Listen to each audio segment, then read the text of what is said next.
Hello, keyboard fans. I'm the PC Expert Amateur, and we're going to take a look at the Nulea RT08 or TK52A wireless ergonomic wave keyboard. Now, I gave two numbers because there's one number on the box and there's a different number on the device itself. Here's the front. I don't know why they made that shiny and then the rest of it not. And then there's the back where it says RT08 and on the instructions as well. The instructions are actually kind of lavish for in comparison to other companies. You know, a lot of other companies, they're like, we'll just do the minimum necessary. They don't need more than that.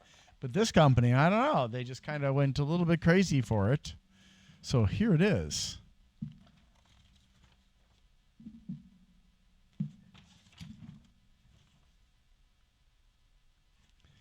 Now, this is compatible with both Apple and Mac. Sorry. Apple and Windows. And this is what it... What the heck was that? Okay. This is what it looks like. And if you notice, it has 5 feet. All of them have rubber here. And then when you open it up, it's still rubber. It's not, I mean, it's not like soft rubber. It's really hard, actually. But it does help to prevent it from sliding quite so much. The power button is over here. And this uses Bluetooth 5.4. I am not sure why that, my brain is just, I don't know. And the battery compartment is here. If I can, they didn't make it the easiest, but you need 2 AAAs. Oh no, my fingernail broke. That was a shocking thing. Actually, no, it was some glue on my fingertip, my fingernail. Okay, yeah, right. All right, so as you can see, it is a wave keyboard. However, it is wavier than the average keyboard, which I think is good. And honestly, it could be better. Give me a second here and I'll explain what I mean, bit by bit.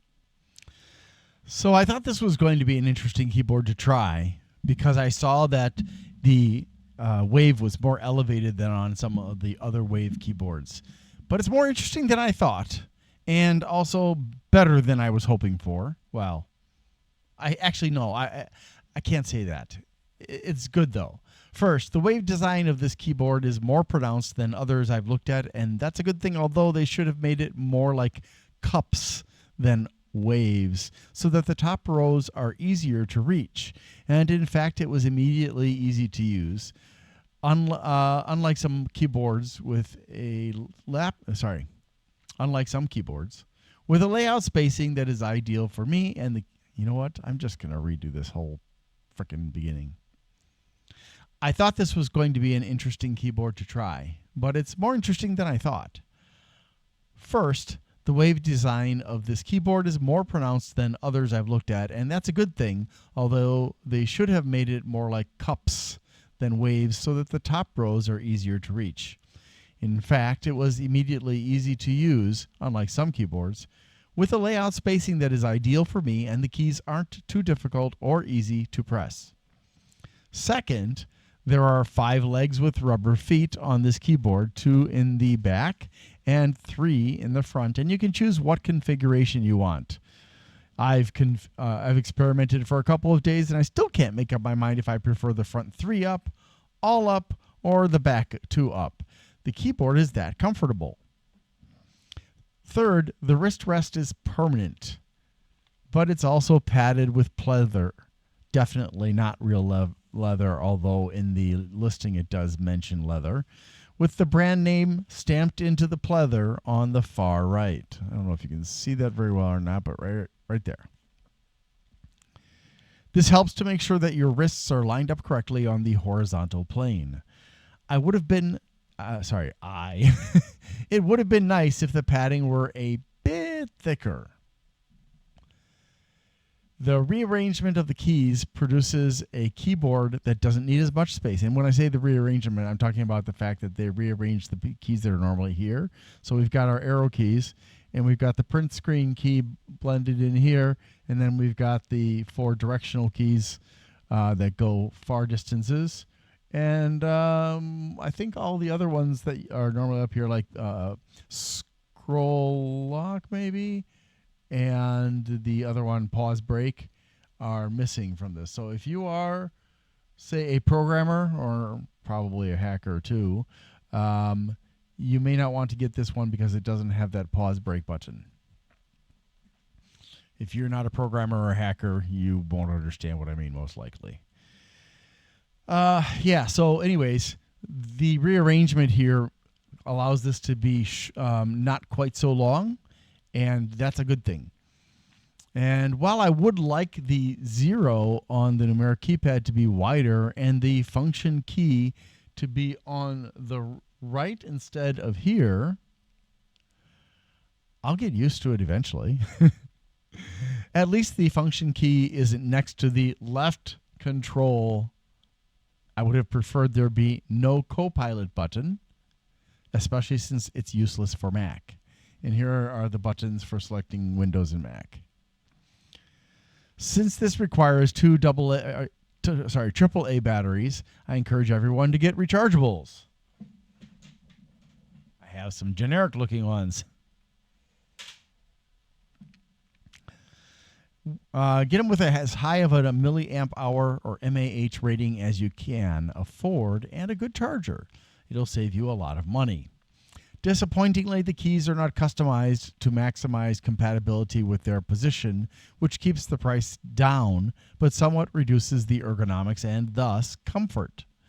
I did notice that some of the keys are a little bit clinky when you release them fast, but you can also slowly press buttons for almost no sound at all. In fact, even when I type fast, this keyboard is pretty quiet. So let's listen.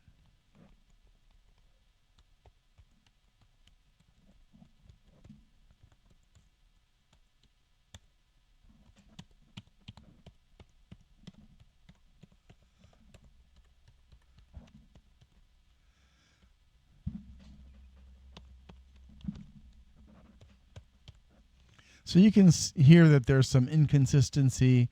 One of the things I'm not happy with about the way they did the keys is instead of trying to cup the keys to kind of, so to speak, face where the fingers are coming from, they are shaped in such a way, well, not shaped, but organized in such a way that they all make the wave smoother, I guess you could say.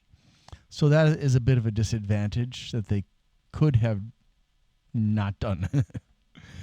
Now, I did. Okay. Other things that I wish it had: large print. My eyes are crap these days, and I really need to be able to see better. And small print means I have to wear my glasses, even though I don't want to. Also, through lighting, which I am trademarking, where light goes through the keycap or lettering so you can see what each letter is in the dark. 2 USB-A ports and at least 1 USB-C port. Or if you can't do 2 of the A's, then just 1 A and 1 C. Maybe with an adapter attached by a tether. So you can switch from A to C or C to A. A calculator on F4 instead of doing the same thing as Windows Tab. I don't know if Mac has a similar shortcut. I don't think so. But F4 right now is set up to do the same thing as Windows Tab instead of like Alt Tab, where you get to choose, in an easy kind of way, I guess you could say. Windows Tab brings up that kind of a menu, but in a different format, and you have to use your mouse to choose. I suppose you could probably also use your arrow keys, but I haven't tried that. Finally, a volume roller. Now, where would we put a volume roller? Well, we could make the delete key shorter and then slide a small volume roller in this area here. Otherwise, I suppose there's not a lot of space for it except for on the end. And that should be a possibility. Maybe a slider instead of a roller. I'm not really sure which would be the best choice there. I think this is going to be my new keyboard, and if they ever come out with a better ergonomic one that's better than this with everything I want, that will replace it. I see that Nulea has a series of keyboards and mouses that focus on ergonomics. I hope that I will be allowed to try some of the rest of them, given how nice this one is. For example, the M504, M505, M510, M512, M513, and MD280, the keyboard and mouse combo, the RT02 or 04, or whichever of their keyboards is the most ergonomic, but especially the MD280, 505, and M505 and M512, and the best split keyboard. They look very interesting, and I've used a partially vertical sorry guys, a partially vertical mouse for a few weeks now, and I prefer it over full vertical mouses.